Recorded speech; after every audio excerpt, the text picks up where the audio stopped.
네, 오늘 본문은 지난주에 살펴본 천국에서는 누가 큽니까? 하는 그 질문에 대한 대답의 연속입니다. 이 질문에 대하여 예수님께서 대답하시기를 어린아이와 같이 되지 않으면 천국에 들어갈 수 없고 어린아이와 같이 자기를 낮추는 사람이 천국에서 큰 자이다. 그렇게 말씀하셨습니다. 아울러 주님의 이름으로 이 어린아이와 같은 사람을 영접하면 바로 주님을 영접하는 것과 같다. 그런 말씀을 하셨습니다. 여기서 말하는 어린아이는 실질적으로 예수님께서 그 군중 가운데 어린아이를 불러 세우시고 그 어린아이를 가리키며 말씀을 하셨지만 이렇게 나이가 어린 아이만 말하는 것이 아니라 이어지는 본문에서는 작은 자라고 표현이 되어 있는데 어린아이가 절대적으로 엄마에게 의지해야 하는 것처럼 하나님께 절대적으로 의지할 수밖에 없는 그런 그런 사람들을 내세울 것 없고 스스로 기댈 것이 없는 그런 약한 자들을 작은 자, 어린아이다 이렇게 표현한 것으로 우리가 이해할 수 있겠습니다.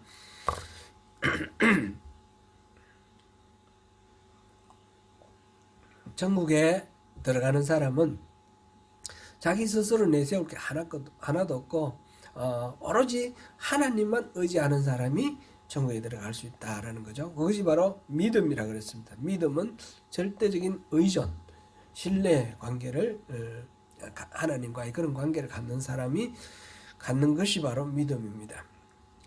그리고 그런 믿음에서 철저한 사람이 하나님 나라에서 큰 사람이 되는 것입니다. 그런 작은 자를 예수님의 이름으로 영접하는 사람은 바로 예수님을 영접한 것이나 마찬가지가 된다 하셨습니다.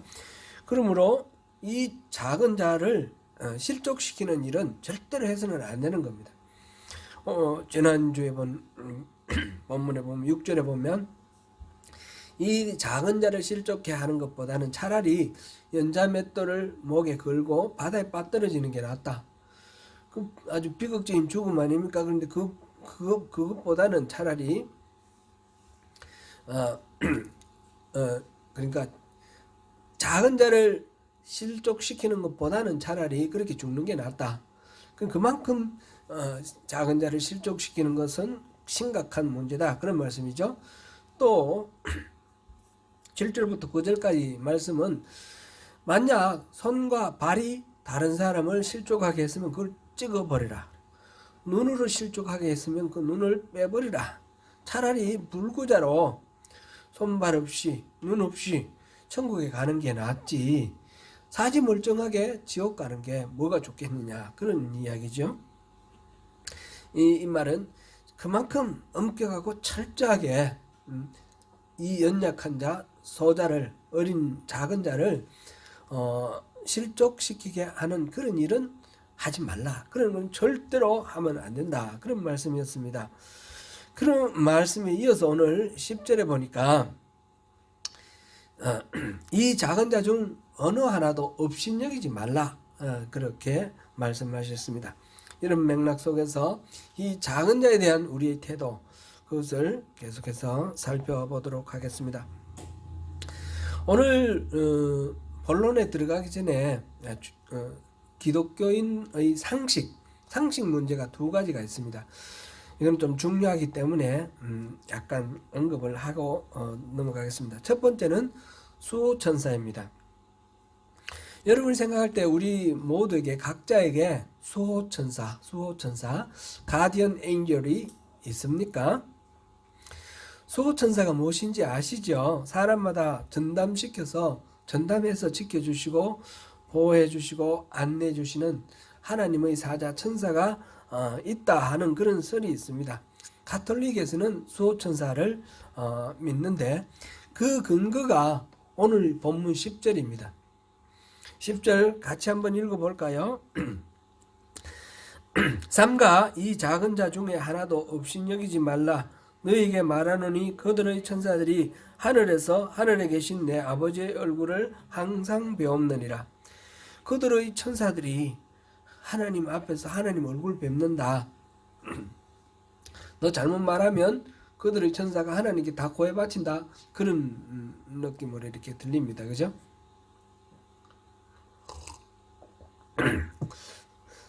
성경에 보면 분명히 선한 천사들이 신자들을 보호하는 이야기가 많이 나옵니다. 다니엘을 보호하는 그런 이야기. 또 어떤 정보를 알려주는 거. 요한이 태어날 때 수태고지 하는 거. 예수님 태어날 때 수태고지. 가브리엘 천사가 나오죠. 그 다음에 또 길을 인도하는 것. 또 뭐 필요한 것들을 공급해 주는 것, 섬기는 것. 경우에 따라서는 나라를 위해서, 경우에 따라서는 어떤 사회 공동체를 위해서, 어떤 때는 개인을 위해서 이렇게 일하는 천사의 이야기가 성경에 다양하게 소개되어 있습니다. 이것은 우리가 의심할 바가 없습니다. 그러나 그렇다고 해서 각 사람에 대해서 전담 천사, 수호 천사가 따로 지정되어 있다라고 해야 하느냐? 그런 것은 꼭 그렇다고 말할 수는 없습니다. 오늘 본문 10절에서 그들의 천사들 이렇게 있는 것을 각각 1대1 한 사람 한 사람에 대한 천사 한 명 한 명 이렇게 이해를 하는데, 그것보다는 여러 많은 성도들을 위한 여러 명의 천사들 이렇게 이해하는 것이 더 타당하다고 봅니다. 결국 우리들을 보호하는 것은 수호 천사가 있어서 천사가 우리를 보호하는 것이 아니고 하나님이 우리를 보호하십니다. 하나님 우리 모든 일거수일투족을 살피시고 다 보시고 도움이 필요하실 때 천사 여러 중에 천사를 보내서 우리를 도우시기도 하고 보호하시기도 하고 이러시는 거예요. 그러니까 천사들의 시선은 우리에게 있는 것이 아니고 하나님께 가 있는 거죠. 그래 하나님을 바라보고 있다 그랬습니다. 그러면 하나님이 천사들을 이렇게 활용하십니다. 그럼 이 천사들의 목적은 뭡니까? 우리 하나님의 자녀된 우리를 위해 돕는 섬기는 영이다. 히브리서 1장 14절에 그렇게 표현되어 있는데, 천사는 인간들보다 우월한 존재로서 인간의 숭배를 받는 그런 것이 아닙니다. 이거는 이제 가톨릭이나 아니면 다른 이방 종교들에서 천사를 숭배하는 그런 경향이 있는데, 그거는 잘못된 이해다라는 거죠. 천사는 하나님이 사랑하시는 우리 사람들을 이렇게 돕는 그런 존재들이다. 이렇게 우리가 이해하고 넘어가면 되겠습니다. 두 번째는 수호천사의 상식에 대해서 우리 정리하시면 좋겠고요. 두 번째는 오늘 11절에 보니까 없음이라는 게 있습니다. 성경에 이렇게 절이 있고 번호가 쭉 나가는데 11절에 괄로 없음 이렇게 되어 있습니다. 이 없음이라는 게 뭘까? 왜 이게 그냥 건너뛰면 되지. 그 다음에 너희 생각에는 이게 11절 되면 되지. 왜 11에 없음이 있을까요? 제가 가진 성경에 보면 11절 없음하고 주석이 붙어 있어요. 주석이 붙어 있는데 제가 읽어볼게요. 어떤 사본에 11절 인자가 온 것은 이런 자를 구원하려 함이라가 있음. 어떤 사본에는 이런 말이 있다라는 거죠. 인자가 온 것은 이런 자를 구원하려 오심이라. 이런 구원하려 함이니라. 이런 구절이 있는데 그것을 여기서는 빼고 없음이라고 처리했다 이 말이죠. 그러면 이거를 왜 빼고 없음이라고 처리했을까? 먼저 성경의 장과 절에 대해서 잠깐 한번 살펴봅니다. 성경이 기록될 때는 이 장과 절이 따로 있었던 것이 아닙니다. 물론 성경의 어떤 흐름에 따라서 문단이 어느 정도 구별되어서 이렇게 기록되기도 합니다. 그러나 이 장절이 우리는 지금 아주 편리하게 이걸 사용하고 있는데 이런 것들이 있어서 뭐 마태복음 8장 지금 18장 12절 이러면 어떤 성경 사본에서도 그거를 우리가 찾아서 확인할 수가 있습니다. 그런데 우리 성경에 보면 신약 성경에 구약 성경을 인용을 했는데 선지자가 말씀하시기를 하고 그냥 인용이 돼 있어요. 그럼 이거는 몇 장 몇 절 이런 것이 인용 표시가 안 돼 있습니다. 왜냐하면 그런 것이 구분이 없었기 때문에. 이사야 선지자 전체 다를 찾아봐야 되는 겁니다. 그러니까 좀 많이 불편하죠.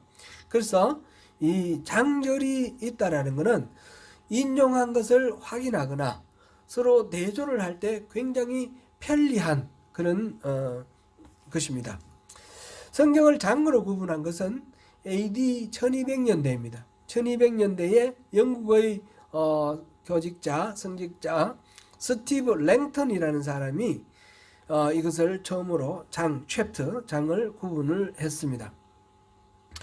그 이전까지 문단별로 이렇게 해놓은 것들이 있었는데 그게 서로 잘 일치하지 않으니까 랭턴이 정리를 했는데 이것이 아주 잘 정리가 되었기 때문에 오늘날까지 했습니다. 물론 장으로 나누어진 것이 어떤 경우는 한 절이 위로 붙으면 좋았을 걸, 아래로 붙었으면 좋았을 걸, 이런 부분들이 들어 있습니다. 대부분은 그런 생각이 안 들 정도로 장을 잘 구분을 해 놓았습니다. 그래서 이 장은 1200년대에 나온 거다 이렇게 이해를 하시고요. 그 다음에 절 11절 12절 이 절은 AD 1553년에 STN이라는 사람이 처음으로 이 인쇄업자가 성경책을 인쇄를 하면서 이 절을 붙였다고 합니다. 번호를 매겨서 이렇게 출판을 하였습니다. 이렇게 성경의 장과 절 번호를 매기는 것이 매우 간단하면서 아주 유용한 그런 아이디어가 되었습니다. 마치 우리가 어디 찾아가려면 오클랜드 어디 있다가 아니라 오클랜드의 모레이베이 비치로드 549번지 이런 식으로 딱 찾아가면 그 집이 나오지 않습니까? 그처럼 성경에 이사야 몇 장 몇 절 딱 찾아가면 그 구절을 알 수 있도록 그렇게 번호를 붙였습니다. 그런데 이 장절은 나중에 붙여진 것이기 때문에 이거는 절대화하면 안 됩니다. 이건 성경이 원래 이렇게 따로 기록된 것이 아니기 때문에 반드시 우리는 전후 맥락을 같이 읽어야 됩니다. 앞절도 읽어보고 뒷절도 읽어보고 그러면서 그 부분을 내용을 잘 파악해야 되겠고 장도 마찬가지로 앞장 뒷장 같이 읽어보는 것이 좋습니다. 그런 습관이 우리가 성경 읽기를 할 때 꼭 필요한 습관입니다. 그리고 성경 사본의 연구가 계속되면서 이제 똑같은 성경이 이제 사본이 이렇게 기록되어 있는 부분이 발견이 됐는데 어떤 사본에는 그 구절이 있고 어떤 사본에는 없는 거예요. 근데 이거 어떻게 해서 이렇게 달라졌을까 생각하는데 이 사본은 여러 가지 탄소 연대 측정도 하고 여러 가지 인용한 다른 문서들과도 이렇게 비교하고 했을 때에 이거는 시대가 오래됐고 이거는 시대가 나중에 됐다면 어느 것이 더 원형에 가깝겠습니까? 오래된 것이 원형에 가깝겠죠. 그래서 오래된 것에는 없는데 나중에 기록된 것에 이게 발견이 된다면 이거는 이 구절을 삽입했구나 이렇게 생각할 수가 있는 거예요. 그렇게 판단할 수가 있는 거예요. 지금 없음이라고 된 부분은 바로 그런 부분입니다. 고대 사본에는 없었는데 나중에 나온 사본에 이게 들어있어요. 그래서 이거는 일단 원래 원형에 맞지 않기 때문에 나중에 첨가를 했구나 해서 빼고 없음 이렇게 해놓고 난 왜 주석으로 이런 사본에 어떤 사본에는 이런 말이 있다라고 지금 우리가 본 것처럼 이렇게 기록을 해놓았습니다. 그런데 이제 우리 성경 사용하는 여러 가지 번역본 중에 이것을 없음이라고 처리하지 않고 있는 그대로 다 이 장절을 구분했던 1553년 STN이 구분했던 그 당시에 그게 맞게 그렇게 계속 번역해 놓은 그런 성경책이 있습니다. 우리 유튜브나 뭐 이런 걸 통해서 우리 조국 대한민국의 교회의 이야기들 또 성도들의 이야기들 이런 걸 이렇게 뭐 듣다 보면 성경 속에서 이런 것을 강하게 주장하는 그런 사람이 있어요. 제가 중학교 때 우리 동기들이 말하자면 단체 카톡방이 있는데 그 중에서 또 이렇게 크리스찬들이 중학교 동기들 크리스찬 모임이 카톡방이 또 따로 있어요. 이제 거기에서 어떤 한 친구가 멀리 저 칠레를 이민을 갔는데 그게 이제 자기 동네에는 한국 사람도 잘 없고 이런 외진데였어요. 근데 어느 날 한국 분을 만났어요. 근데 만났는데 그분을 같이 공부하자 해가지고 성경 공부도 하고 하는데 이제 질문을 했어요. 제가 이제 목사기 때문에 그 목사님이라고 하시는 분이 말하는데 킹 제임스 본 외에는 다 가짜라고 그러는데 이거 어떻게 해야 되냐 믿어야 되냐 그러면서 말을 했어요. 이제 보니까 그렇게 주장하는 사람들이 많아요. 킹 제임스 본에는 이 없음이라는 게 없습니다. 지금 이 난뇌주에 들어있던 말이 그대로 본문에 들어가 있습니다. 이제 그러면서 없음 이거는 사람이 인위적으로 성경 구절을 빼낸 것이기 때문에 성경을 변개시키고 조작한 것이니까 개역 성경이라든지 이런 모든 것들은 다 가짜다라는 거예요. 근데 방금 제가 말씀드린 걸 따지면 어느 쪽이 더 원형에 가깝죠? 없음이 원형에 가까운 거예요. 근데 그런 거를 다 무시하고 킹 제임스 버전만 성경이고 나머지는 다 가짜다 이렇게 말하는 사람들이 의외로 굉장히 많이 있습니다. 그런데 뭐 이렇게 미혹되지 마시길 바랍니다. 오클랜드에서도 그렇게 주장하고 그렇게 또 가르치는 경우들이 또 있는 것 같습니다. 혹시 있을 수 있으니까 그런 거는 주의를 하시기 바랍니다. 개정개혁에서는 이렇게 없음을 해놓고 비워놓고 주석을 남겼는데 카톨릭하고 개신교하고 공동으로 번역한 공동번역 그 성경에 보니까 10절 있고 11절은 없어요. 그냥 12절로 바로 넘어가도록 그렇게 했습니다. 어쨌든 그것도 공동번역에서도 이거는 원형에 일치하지 않기 때문에 원형에 가깝게 그렇게 뺀 것이다. 이렇게 확인할 수 있겠습니다. 그런데 그렇다면 왜 이 말을 나중에 집어넣었을까요? 이 말을 집어넣은 우리 지금 난회주로 우리 읽어봤던 이 말을 집어넣은 이유가 있을 것 아니겠습니까? 나중에 사본이 그 말을 넣은 거는 그렇게 할 때 훨씬 더 자연스러운 거예요. 이 지금 오늘 이 본문은 똑같은 게 여기도 나오고 누가복음에도 나오는데 마태복음과 누가복음의 공통으로 이 자료로 사용한 것이 있는데 그게 Q복음이라 그럽니다. Q자료인데 그 Q자료에 나온 것을 가지고 마태는 이렇게 인용했고 누가는 저렇게 인용을 했는데 그 인용한 걸 보니까 누가에는 그 말이 나와 있습니다. 근데 그 말을 여기 넣으면 더 자연스럽다 이렇게 판단을 하고 그것을 넣은 것으로 이해가 됩니다. 그래서 결론적으로 없음이라는 말은 성경 원래 기록된 원형에 가까운 거. 원형은 알 수가 없습니다. 원래 원본은 남아있지 않습니다. 어느 건지 다 알 수가 없고. 그런데 사본 중에 가장 오래된 사본에 가까운 그런 것이 바로 이 없음으로 뺐다라는 것이고요. 그리고 이 추가로 된 이 부분, 난해주로 인용되어 있는 이 부분도 우리가 참고해서 읽으면 오늘 이 마태복음 18장 11절 외에도 그런 것이 여러 군데 있잖아요. 그럴 때에 이 난해주에 있는 것을 같이 참고를 해서 읽으면 이해하는 데 도움이 됩니다. 좀 더 자연스러운 그런 경우도 있고요. 다만 원형하고 달라졌기 때문에 뺀 것이니까 그렇게 이해를 하면 좋겠습니다.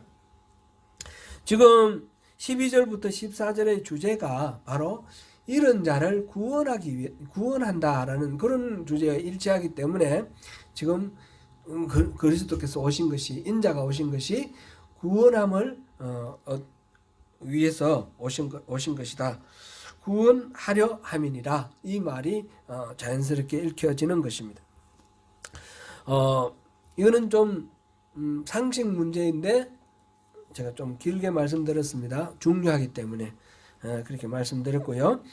오늘 본문과 병행하는 구절이 누가복음 15장 3절에서 7절에도 나옵니다. 누가복음에서는 이와 유사한 주제의 내용이 이 한 가지만 나오는 것이 아니라 더욱 풍성하게 나옵니다. 여러분들도 기억하실 것입니다. 15장 3절에서 7절은 잃어버린 양을 찾은 목자 이야기입니다. 목자는 잃었던 양을 찾은 기쁨에 동네 사람들을 불러 모으고 잔치를 베풉니다. 누가복음 15장 그 다음에 이어지는 8절부터 10절 사이에서는 한 여인이 10드라크마를 가지고 있다가 한 드라크마를 잃어버렸는데 그것을 끝끝내 찾아내고 이웃 사람들을 불러서 잔치를 벌이는 그런 내용입니다. 누가복음 15장 11절부터 32절은 어떤 사람이 아들 둘이 있었는데 둘째 아들이 아버지의 유산을 미리 받아서 객지로 나가서 모두 탕진하고 거지가 되어서 돌아왔을 때 아버지가 기쁘게 맞이하고 다시 아들의 지위를 되살려준 이야기입니다. 이 이야기는 이어서 집에 있던 첫째 아들이 동생을 시기하며 불평할 때 아버지가 그 아들을 달래고 설득하는 그런 이야기입니다. 우리 익숙하게 잘 알고 있는 그런 이야기. 이 세 이야기는 공통되게 하나님이 잃어버린 영혼들에 대해서 얼마나 마음을 쏟으시는지 그 하나님의 마음을 이렇게 표현하는 그런 이야기들입니다.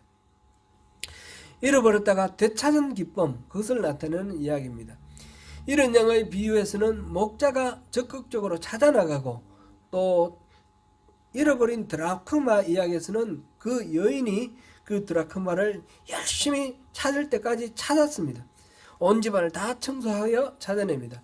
반면에 집 떠난 둘째 아들의 경우는 아버지가 찾아다닌 것이 아니라 그 아들이 돌아올 때까지 아버지가 기다리고 그래서 돌아왔을 때 적극적으로 이렇게 환영하는 그런 인내의 이야기입니다. 하나님께서 잃어버린 양을 맞이하시는 방법에도 찾아가시는 방법도 있고 기다리시는 방법도 있습니다. 양떼나 드라크마 같은 경우는 찾아가시지만 그 둘째 아들 같은 경우는 기다리십니다. 잃어버린 영혼 중에서도 스스로 돌이켜서 돌아갈 때까지 기다리는 경우들도 있고 하나님께서 직접 찾아가시는 그런 경우도 있다라는 것을 우리가 보겠습니다. 하나님은 어느 경우나 똑같이 끝까지 잃어버린 영혼을 찾으시는 그런 아버지와 같다라는 것을 이 세 가지의 이야기를 통해서 우리가 알 수 있습니다. 마태복음 18장 지금 우리가 본문을 하고 있는 12절에서 14절 사이에서 이 잃어버린 양을 찾으러 나서고 다시 찾아서 기뻐한다는 그런 스토리는 동일합니다. 똑같습니다. 그러나 여기를 보면 마태복음과 누가복음에서는 강조하는 초점이 다르다라는 것을 알 수 있습니다. 누가복음에서는 잃어버린 양을 찾는 목자가 초점에 맞춰져 있습니다. 마태복음에서는 어린 양일지라도 잃어서는 안 된다 하는 이 점에 초점이 맞춰져 있습니다. 누가복음에서는 다시 찾으시는 목자이신 하나님 아버지가 중심입니다. 그런데 마태복음에서는 그 목자가 하나님 아버지 이야기를 통해서 우리를 목자로 그렇게 비추시면서 내게 맡겨진 작은 자를 절대로 잃어서는 안 된다. 하나님께서는 그렇게 찾으시는 분이다. 그런 대상이다. 라고 하는 점에서 나의 책임에 초점을 맞추고 있습니다. 잃어버린 후에 다시 찾는 기쁨을 이야기를 했지만 그 이야기는 어디까지나 잃어서는 안 되는 그만큼 소중한 존재다 라는 것을 강조하기 위해서 하나님께서 잃어버린 양을 찾으시는 이야기를 같이 이렇게 배열하고 있습니다. 그런 의미에서 11절에서 거기에서 인자가 구원하려 함이니라 라는 말은 원래 없던 것이 더 자연스럽습니다. 나중에 첨가한 것보다 첨가하지 않는 원래 없던 것들이 더 그 문맥의 흐름, 강조, 초점에 더 부합한다. 이렇게 볼 수가 있겠습니다. 주님은 작은 자를 잃지 말라는 말씀을 하시면서 이른바 이런 양의 비유를 이야기를 하셨습니다. 그런데 이 이야기를 시작하시면서 12절에 뭐라고 했습니까?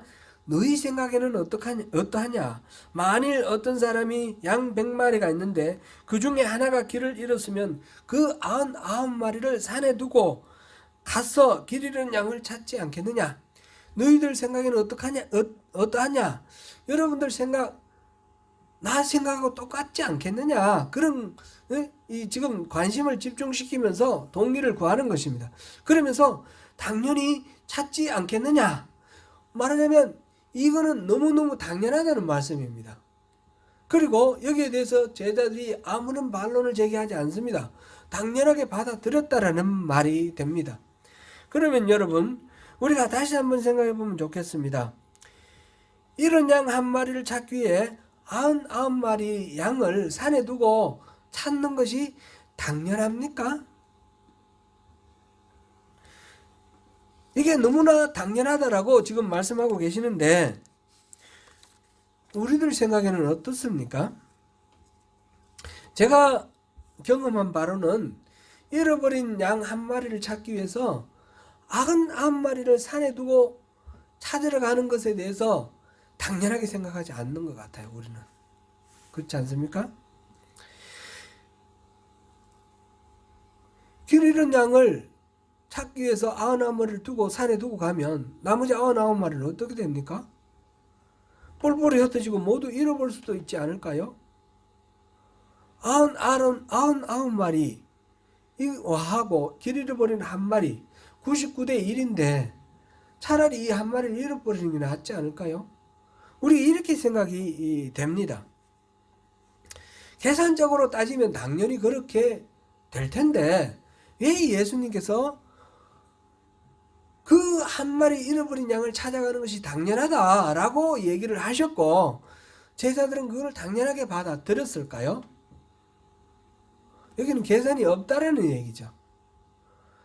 예수님이 말씀하신 그 취지의 본질, 핵심을 제자들도 이렇게 간파하고 있다라는 그런 이야기입니다. 그것이 무엇일까요? 혹시 자녀들 키우시면서 잃어버렸던 일 있으신가요? 제가 우리 딸 초롱이가 어릴 때에 잃어버렸던 적이 있어요. 초롱이랑 우리 살던 집 아랫집에 사는 그 초롱이보다 1살 더 많은 애가 있는데 데리고 이제 뭐 이렇게 놀러 좀 다니고 그랬어요. 그때 캐리비안 베이 아시나요? 거기를 데리고 갔는데 보니까 뭐 파도도 치고 뭐 여러 가지 놀다가 보니까 겨울처럼 이렇게 물길이 이렇게 꼬부랑꼬부랑 가고 튜브를 타고 그 물길 따라 이렇게 쭉 가는 그런 놀이 하는 게 있었어요. 그래서 그거를 태워주고 저는 물론 밖에 있죠. 애들은 이제 그 수영복 입고 튜브 타고 물길 따라 가는데 다리 같은 게 있었어요. 다리 같은 게 밑으로 이렇게 들어가서 이쪽으로 나오는데 이제 얘가 들어가니까 저는 여기서 기다렸죠. 근데 안 나오는 거예요, 얘가. 1분, 2분이 지나도 안 나오는 거예요. 이거 뭐 3초면 나와야 되는데 큰일 났어요. 이거 5분이 되니까 막 제가 너무너무 걱정되는 거예요. 그래가지고 막 여기저기 막 뛰어다녔어요. 막 얘가 어떻게 됐나. 그럼 사고가 났으면 뭔가 난리가 났을 텐데 애들은 막 깔깔거리며 웃으면서 다른 애들은 막 지나가거든요. 그러니까 이 큰일 났어요. 여기 지금 물어보고 안전요원 물어보고 근데 우리 애를 못 찾겠는 거예요. 한참 뭐 여기저기 허덕거리고 찾아다니다가 나중에 안 돼서 미화보호센터를 갔더니 거기서 울고 앉았어요. 아빠가 저기서 보이는데 아빠 있는 걸 보고 이렇게 그 놀이를 했는데 갑자기 아빠가 안 보이니까 놀라가지고 막 울면서 지대로 막 여기저기 돌아다닌 거예요. 그래가지고 아주 많이 놀랐습니다. 10년 감수 10년 감수라는 말이 맞죠. 애 잃어버리면 안 보여요. 안 보여. 그냥 다른 거 안 보이고 우리 애가 어디 갔는지 눈이 뒤집혀지는 거죠. 제가 크라이처치 있을 때에 우리 찬쌤이 친구들 데리고 그때 초등학교 6학년 이 정도 됐을 때 애들 데리고 교회 차에 애들 한 7, 8명 이렇게 된 것 같아요. 태워가지고 그게 뉴브라이튼이라는 그 비치가 있는데 그 비치에 가서 애들을 이제 여름에 수영을 시켰어요. 저는 뭐 안 들어가고 밖에서 이제 이렇게 구경하고 있는 거죠. 근데 어떤 애 하나가 다른 애들은 이렇게 잘 놀고 있는데 하나가 수 안으로 들어가는 거예요. 물 안으로. 그래 막 나오라고 소리 지르고 막 손짓 발짓 하는데 계속 들어가는 거예요. 큰일 났어요. 이제. 제가 정신이 하나도 없어지는 거예요. 그리고 구두를 벗고 막 이렇게 들어가려고 그러는데 안전요원이 데리고 나왔어요. 그 이안류라는 거 있죠. 이안류. 그 영어로 보니까 립 커런트라고 그러더라고요. 립 커런트. 이 물결 바닷가에 있는 물 중에 어느 한쪽이 이렇게 쭉 꼴짜기처럼 생겨가지고 쏙 물이 빨려 나가는 거예요. 거기에 휩쓸려서 물론 튜브를 탔지만 튜브를 타고 쏙 끌려 나가는 거예요. 아이고 그럴 때는 다른 애들 안 보여요. 걔만 보여요. 지금 100마리 양 가운데 한 마리 양이 길을 잃었어요. 목자는 100마리 그 많은 양들 중에 이 친숙하니까 맨날 같이 생활하니까 한 마리가 없어지면 금방 알았어요. 이게 어디 갔지?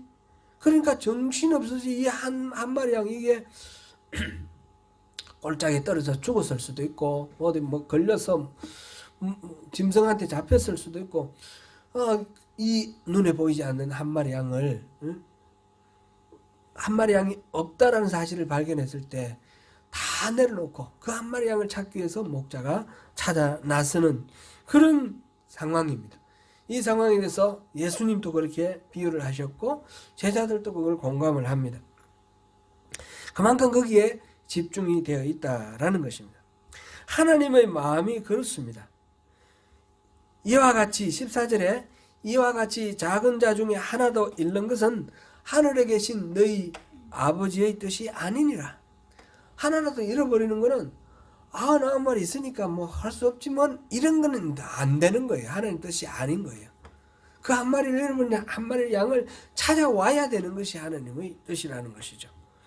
여기서 작은 자는 바로 소외된 자, 약자, 영향력이 미미한 자, 사람들이 주목을 받지 못하는 사람을 여기 소외받는 작은 자라고 표현을 했는데 우리 인간들은 어떤 우열을 가지고 계산을 따지고 가치가 있느냐 경중을 따지지만 하나님의 입장에서는 모든 영혼이 천하와 바꿀 수 없을 정도로 귀중한 존재들입니다.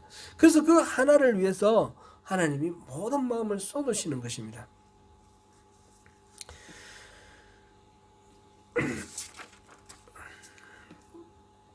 모든 영혼들을 한결같이 소중하게 생각하시는 그 하나님.